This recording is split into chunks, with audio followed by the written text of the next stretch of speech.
the late 60s. When was the Six-Day War? 68? That was the Six-Day War? I think so. I think it was 1968. A number of TI engineers went over to Israel to fight. I mean, it was, again, another time I realized just how important Israel was. I mean, before I was sort of clueless about what's going on with Israel. I mean, where are they and who are they? But when I saw engineers leave Texas Instruments to go fight, I mean, to go take a chance of getting killed, I mean, I knew this must have been really serious. Well, during the Six-Day War, the Israelis captured a Russian missile. It was called the Styx missile, S-T-Y-X. It was a sea-to-sea missile fired from a boat to knock out a PT boat. And Israel captured one of these missiles, and when they opened it up, there were TI chips in it. And so suddenly all hell breaks loose with Israel calling various senators and congressmen in Washington and our TI employees, former TI employees, calling TI and so on. What in the hell is going on? What is Russia doing with Texas Instruments chips in their missiles? Well, of course, Russia had just formed a dummy company in the United States and bought commercial chips. They weren't military chips. They were just regular commercial chips that were available. But as a result of this snafu, we got to build the Harpoon Missile.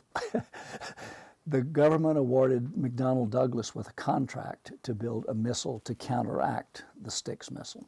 So McDonnell Douglas was in charge of the avionics, of the motor and the rocket itself, but we were in charge of the avionics. And so we decided to do some really fancy stuff. We were already involved in a lot of radar systems. And so we decided to do something called frequency agility. Normally the way a radar works is it sends out a particular frequency which bounces off various objects and returns to the receiver as very weak signals, but it's at that particular frequency. So you have a receiver which only is looking for signals at that frequency, and that's how you detect the signal bouncing off an airplane or a car or whatever. But our radar, we change the frequency every cycle. So there's a different frequency being pulsed every cycle, and then of course we had a computer that knew what this sequence of frequencies were, so we could then analyze those things. And what that allowed us to do was eliminate all the noise. All you saw was the moving target. And what the Harpoon would do, the Harpoon was launched from a submarine. It would go up, and it would find the ship that was the target, and then it would go down and fly only 15 feet off the ocean floor into the ship. Meanwhile, sending out fake signals as to where it was, all sorts of anti-aircraft kinds of. So it was a honey of a missile. Anyway, the first test, it had to be tested. And of course, the Army's coming down to see the missile. And in fact, that was another pretty disappointing thing. I was told they had a mock-up of the missile over in this other building. And so I wanted to go see it.